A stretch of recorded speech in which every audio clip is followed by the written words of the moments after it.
our parts, big parts of Ukraine, part of East and Crimea. So he occupied it on 2014. So during a lot of years, so I'm not speaking about just Biden, but those time was Obama, then President Obama, then President Trump, then President Biden, now President Trump, and God bless, now President Trump will stop him. But during 2014, nobody stopped him. He just occupied and took. He killed people. You know what the contact line? 2015. 2014. 2014 and 2014. Yeah. So I was not here. Yeah, but that's exactly right. Yes, but during 2014 till 2022, yeah, the situation the same. The people are been dying on the contact line. Nobody stopped him. You know that we had conversations with him, a lot of conversation, my bilateral conversation, and we signed with him, me, like a new president. In 2019, I signed with him the deal. I signed with him, Macron and Merkel, we signed ceasefire. Ceasefire. All of them told me that he will never go. We signed with him with gas contract. Gas contract. Yes, but after that, he broken this ceasefire. He killed our people and he didn't exchange prisoners. We signed the exchange of prisoners, but he didn't do it. What kind of diplomacy, JD, you are speaking about? What do you mean? I'm talking about the kind of diplomacy that's going to end the destruction of your country. Yes, but if you Mr. President, with respect, I think it's disrespectful for you to come into the Oval Office and try to litigate this in front of the American media. Right now, you guys are going around and forcing conscripts to the front lines because you have manpower problems. You should be thanking the President for trying to bring an end to this conflict. Have you ever been to Ukraine? That you say what problems we have? I have been to. Count once. I've actually watched and seen the stories, and I know what happens is you bring them on a propaganda tour, Mr. President.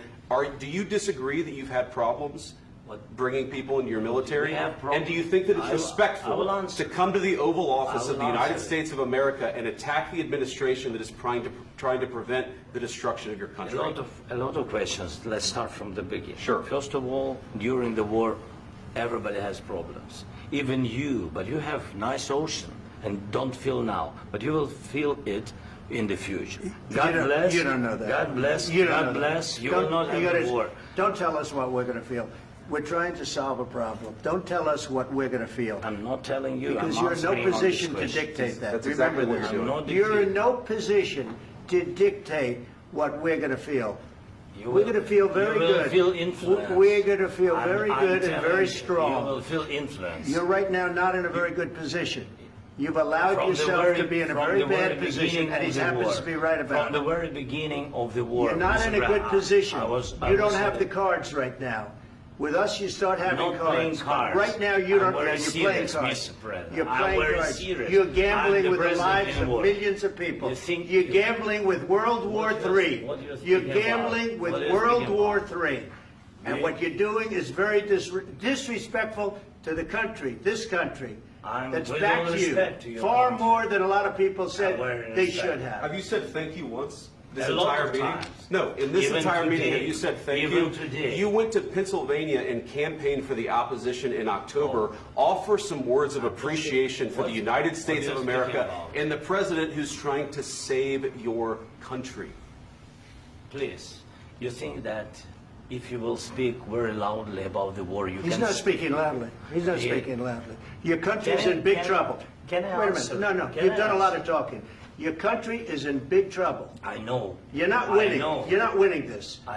You have a damn good chance of coming out okay because of us. Mr. President, we are staying in our country, staying strong from the very beginning of the war. We've been alone, and we are thankful. I said thanks You haven't in been this alone. cabinet. You haven't been alone. In this cabinet. We gave you, through I this said stupid president, $350 billion.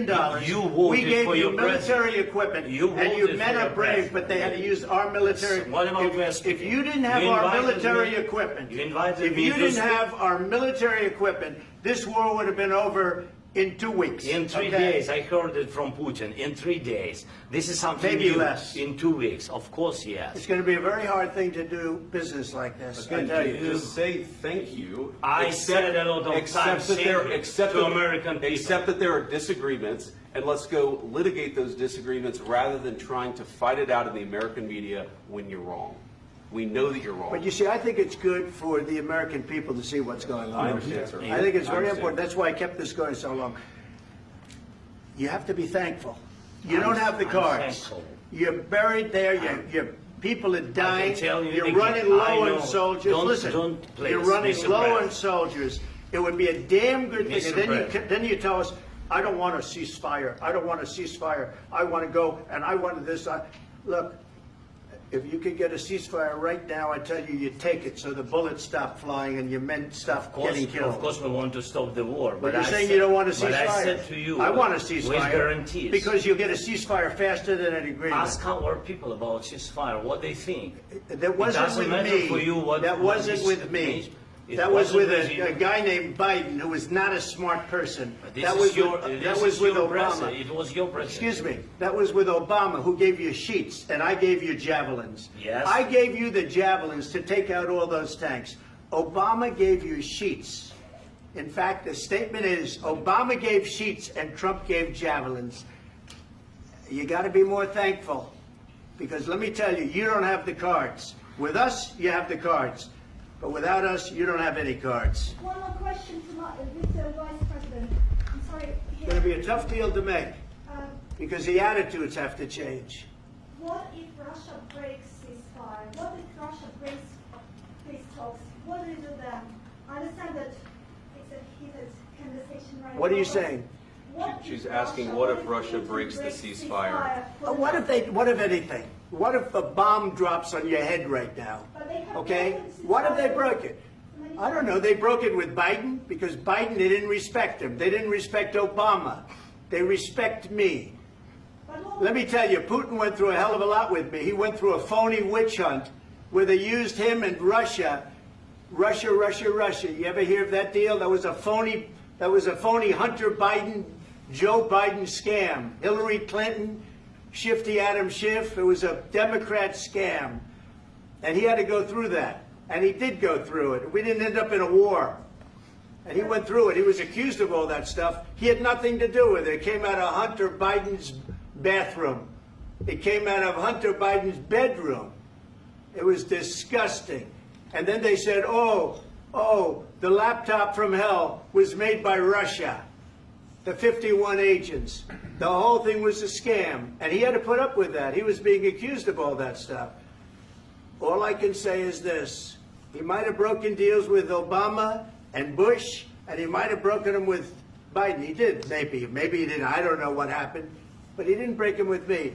He wants to make a deal. I don't know if you can make a deal.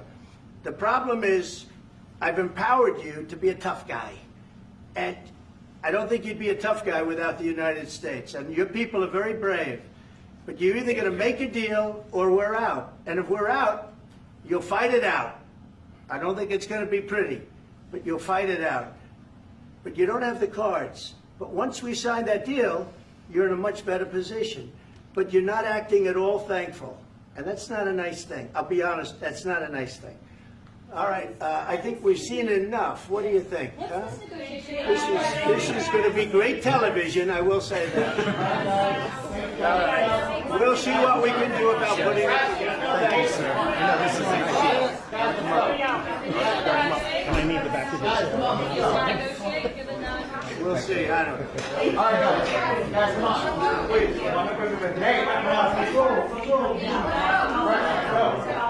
Guys, come on. Let's move, please.